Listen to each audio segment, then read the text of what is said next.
وفاق کے زیر اہتمام قبائلی علاقہ جات میں 200 سے زائد صحافی پیشہ ورانہ فرائض سر انجام دے رہے ہیں، جن کی اکثریت فرائض منصبی کی ادائیگی کے دوران پیش آنے والے خطرات اور حالات سے نمٹنے کی صلاحیت نہیں رکھتی۔ قبائلی علاقوں میں صحافیوں کو بنیادی سہولیات بھی میسر نہیں، جس کی وجہ سے کام کے دوران ان کی جانوں کو خطرہ لاحق رہتا ہے۔ دہشت گرد کارروائیوں میں 7 قبائلی صحافی شہید، جبکہ 70% سے زائد قبائلی صحافی نقل مکانی کرنے پر مجبور ہوئے ہیں۔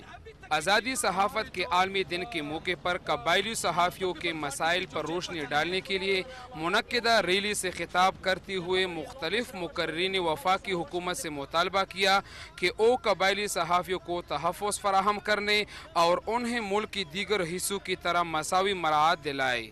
ہم پاکستان میں صحافتی تنظیموں اور یہاں پہ حکومت سے اور سیکیورٹی فورسز سے اپیل کرتے ہیں کہ صحافی برادریوں کا تحفظ جو ہے وہ وہاں پہ یقینی بنا دیں۔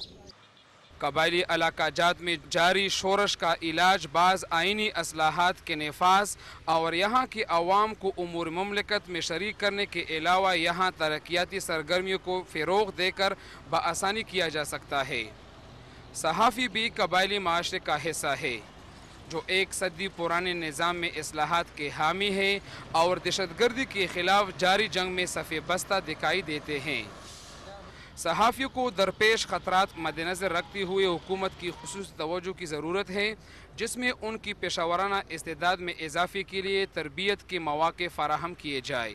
بار بار مطالبوں کے باوجود بھی نہ کسی بھی شہید قبائلی صحافی کے بارے میں انکوائری مکمل ہوئی اور نہ اس کے قاتلوں کو پکڑا گیا اور نہ قبائلی صحافیوں کو وہی دیگر مراحت پہنچا دی گئی جو ان کا حق بنتا ہے۔ میڈیا کی آزادی جہاں دوسرے علاقوں میں ہے، اسی طرح قبائلی علاقوں میں بھی ایسے قوانین موجود ہیں جو میڈیا کی آزادی کو طلب کرتے ہیں۔ فاٹا میں میڈیا کی آزادی اب وقت کی ضرورت ہے۔ ولی خان شنواری، ڈان نیوز، خیبر ایجنسی۔